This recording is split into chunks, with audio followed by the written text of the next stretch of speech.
আজি মই present continuous টেন্সৰ ওপৰত আলোচনা কৰিম। প্ৰেজেন্ট কন্টিনিউয়াস টেন্স কাক বোলে, প্ৰেজেন্ট কন্টিনিউয়াস টেন্সৰ গঠন আৰু কেইটামান এক্সাম্পল আজি আলোচনা কৰিম। চ' ইয়াত কি আছে, তো 2 নম্বৰটো চোৱা, মই প্ৰেজেন্ট ইনডিফিনিট টেন্স ইয়াৰ আগৰ ভিডিঅ'ত আলোচনা কৰিছিলোঁ। চ' প্ৰেজেন্ট কন্টিনিউয়াস টেন্স কাক বোলে, যে প্ৰেজেন্ট কন্টিনিউয়াস টেন্স কৰ্তাৰ কামটো বৰ্তমান সময়ত কৰি থকা বা চলি থকা বুজায়, তাক প্ৰেজেন্ট কন্টিনিউয়াস টেন্স বলিম। ঠিক আছে, তো মানে কথাটো হ'ল কি, প্ৰেজেন্ট কন্টিনিউয়াস টেন্স কামটো চলি থকা বুজাব। প্ৰেজেন্ট কন্টিনিউয়াস টেন্স মানে কি, কামটো চলি থকা বুজাব বা কামটো চলি থাকিব বা কৰি থাকিব। এইটো হ'লে প্ৰেজেন্ট কন্টিনিউয়াস টেন্সত ব্যৱহাৰ কৰা হয়। এতিয়া ষ্ট্ৰাকচাৰটা চোৱা, ষ্ট্ৰাকচাৰ মানে গঠনটো চোৱা। প্ৰেজেন্ট কন্টিনিউয়াস টেন্সৰ গঠনটো চোৱা। গঠন কি আছে, প্ৰথমত লাগিব সাবজেক্ট। সাবজেক্টেৰ পিছত কি লাগিব আমাক, এম ইজ আৰ, মানে তিনিটাৰ ভিতৰত এটা লাগিব, এম ইজ আৰ লাগিব। তাৰপিছত ভাৰ্বৰ প্ৰেজেন্ট ফৰ্মৰ লগত আইএনজি যোগ হ'ব, তাৰপিছত অবজেক্ট হ'ব। ঠিক আছে, মানে সাবজেক্টেৰ পিছত এম ইজ আৰ, ভাৰ্বৰ প্ৰেজেন্ট ফৰ্মৰ লগত আইএনজি যোগ প্লাস অবজেক্ট হ'ব। এতিয়া তো সাবজেক্ট কেতিয়া এম হ'ব, কেতিয়া ইজ হ'ব আৰু কেতিয়া আৰ হ'ব। তো ইয়াত লিখি দিছোঁ যে আইৰ লগত কি হ'ব, এম হ'ব। তাৰপিছত উই ইউ দে তাৰ লগত কি হ'ব, আৰ হ'ব। তাৰপিছত হি চি ইট নাউনৰ লগত কি হ'ব, ইজ হ'ব। নাউন মানে নামৰ লগত কি হ'ব, ইজ হ'ব। এতিয়া প্ৰথম কোৱেশ্চনটো চোৱা। প্ৰথম কোৱেশ্চন কি কৈছে, যে সিহঁতে ফুটবল খেলি আছে, মানে সিহঁতে খেলি আছে, খেলি থকা কামটো কি আছে, চলি আছে নে নাই, তেনেহ'লে এইটো প্ৰেজেন্ট কন্টিনিউয়াস টেন্সত ব্যৱহাৰ কৰা হ'ব। এতিয়া মই কি কৰিম, এইটো সাবজেক্ট, প্ৰথমত সাবজেক্ট হ'ব। এতিয়া অসমীয়া বাক্যৰ শেষত কি থাকে, ভাৰ্ব থাকে, মানে খেলি আছে কি, ভাৰ্ব। এতিয়া ভাৰ্বক কি নহ'লে কাক বুলি প্ৰশ্ন কৰিলে যিটো এনসাৰ হ'ব, এইটো হ'ব অবজেক্ট। তেনেহ'লে কি খেলি আছে, ফুটবল, তেনে ফুটবলটো কি হ'ব, অবজেক্ট হ'ব। এতিয়া মই এইটো কেনেকৈ সলভ কৰিম চোৱা। প্ৰথমত লাগে আমাৰ সাবজেক্ট, যেহেতু প্ৰেজেন্ট কন্টিনিউয়াস টেন্সত পৰিছে, তো সাবজেক্ট লাগিব প্ৰথমত। সাবজেক্ট কি আছে, সিহঁতে, সিহঁতৰ ইংলিছ কি, দে, সিহঁতৰ ইংৰাজী কি, দে। দেৰ পিছত কি হ'ব, এম ইজ আৰ। ঠিক আছে, এতিয়া দেৰ লগত কি হ'ব, আৰ হ'ব।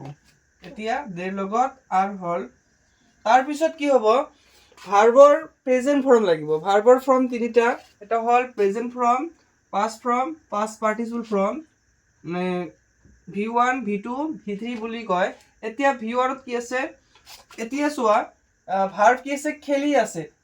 এতিয়া খেলাৰ ইংৰাজী কি, হৈছে কি, প্লে। আমাৰ লাগে কি, প্ৰেজেন্ট ফৰ্ম লাগে, তেনেহ'লে কি হ'ব, প্লে হ'ব। এতিয়া ইয়াত কি হ'ব, প্লে হ'ব, প্লে। তাৰপিছত আমাক লাগিব ভাৰ্বৰ প্ৰেজেন্ট ফৰ্ম। ভাৰ্বৰ প্ৰেজেন্ট ফৰ্ম কি ভাৰ্বৰ প্ৰেজেন্ট ফৰ্মৰ লগত আইএনজি যোগ। ভাৰ্বৰ প্ৰেজেন্ট ফৰ্ম হ'ল, তাৰ লগত কি যোগ হ'ব, আইএনজি। তেনেহ'লে কি হ'ল, প্লেইং হ'ল। তাৰপিছত আমাক লাগে অবজেক্ট। অবজেক্ট কি আছে, ফুটবল। ফুটবলৰ ইংৰাজী ফুটবল হয়, ফুটবল হৈছে।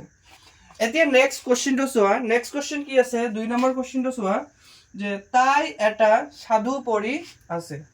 তাই এটা সাধু পঢ়ি আছে। এইটো মই কেনেকৈ সলভ কৰিম চোৱা। তো সাবজেক্ট কি আছে ইয়াত, সাবজেক্ট হ'ব তাই, সাবজেক্ট এইটো। তাৰপিছত পঢ়ি আছে কি, ভাৰ্ব। এতিয়া এটা কি পঢ়ি আছে, এটা সাধু, তেনেহ'লে এইটো হ'ব অবজেক্ট। সাবজেক্ট হ'ল, ভাৰ্ব হ'ল, অবজেক্ট হ'ল। এতিয়া মই কি কৰিম, সলভ কৰিম, কেনেকৈ ট্ৰান্সলেশ্যন কৰিম। তো কি, তাই এটা সাধু পঢ়ি আছে। এতিয়া পঢ়া কামটো চলি আছে, কন্টিনিউ চলি আছে, তেনেহ'লে এইটো প্ৰেজেন্ট কন্টিনিউয়াস টেন্সত ব্যৱহাৰ কৰিম। ঠিক আছে, এতিয়া সাবজেক্ট কি আছে, সাবজেক্ট আছে তাই, তাইৰ ইংৰাজী কি, she, তাইৰ ইংৰাজী she। সাবজেক্টৰ পিছত কি লাগিব আমাক, এম ইজ আৰ। সাবজেক্টৰ পিছত এম ইজ আৰ লাগিব। তো এতিয়া she লগত কি হ'ব, ইজ হ'ব, she লগত ইজ হ'ব। তাৰপিছত কি লাগে আমাক, ভাৰ্বৰ প্ৰেজেন্ট ফৰ্ম। ভাৰ্বৰ প্ৰেজেন্ট ফৰ্ম লাগিব। ভাৰ্ব কোনটো, তো পঢ়ি আছে, পঢ়াৰ ইংৰাজী কি, পঢ়াৰ ইংৰাজী হৈছে কি, ৰিড। ৰিড মানে পঢ়া। তো এতিয়া মই কি কৰিম, ৰিড দিম, ৰিড। পঢ়াৰ ইংৰাজী কি, ৰিড। ৰিডৰ লগত কি যোগ হ'ব, ING যোগ ঠিক আছে ভাৰ্বৰ প্ৰেজেন্ট ফৰ্মৰ লগত কি যোগ হ'ব ING ৰিডিং হল তাৰপিছত কি লাগে আমাক অবজেক্ট লাগে অবজেক্ট কি আছে অবজেক্ট আছে কি আমাৰ এটা সাধু এতিয়া সাধুৰ ইংৰাজী কি এটাৰ ইংৰাজী হৈছে কি এ সাধুৰ ইংৰাজী হৈছে ষ্টৰী মানে গল্প বা সাধু এইটো হল এনসাৰ তো she is reading a story ঠিক আছে এতিয়া নেক্সট কোৱেশ্চনটো চোৱা নেক্সট কোৱেশ্চন কি কৈছে 3 নম্বৰটো চোৱা যে মোৰ মায়ে ভাত ৰান্ধি আছে তো ভাত ৰন্ধা কামটো চলি আছে তো চলি থকা বুজালে এটো প্ৰেজেন্ট কন্টিনিউয়াস টেন্সত ব্যৱহাৰ কৰা হয় এতিয়া চোৱা সাবজেক্ট কোনটো মোৰ মায়ে সাবজেক্ট এটো তাৰ পিছত কি আছে ৰান্ধি আছে কি ভাৰ্ব এটো কি অবজেক্ট এতিয়া মই কি কৰিম তো সাবজেক্ট কি আছে মোৰ মায়ে তেনেহলে কি হ'ব মাই মাদাৰ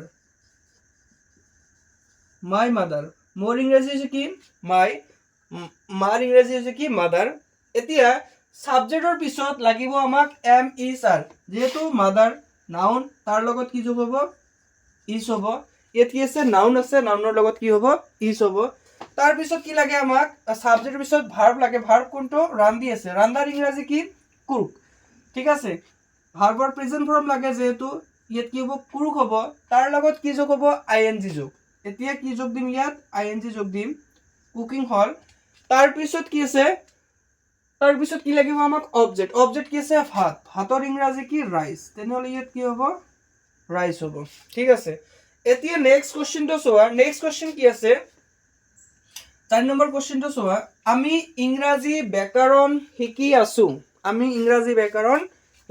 তেনেহলে ইয়াত কি আছে সাবজেক্ট হ'ব এটো সাবজেক্ট ঠিক আছে শিকি আছো কি ভার্ব কি শিকি আছো ইংৰাজী ব্যাকৰণ এটো হল অবজেক্ট এতিয়া মই কি কৰিম সাবজেক্ট কি আছে আমিৰ ইংৰাজী কি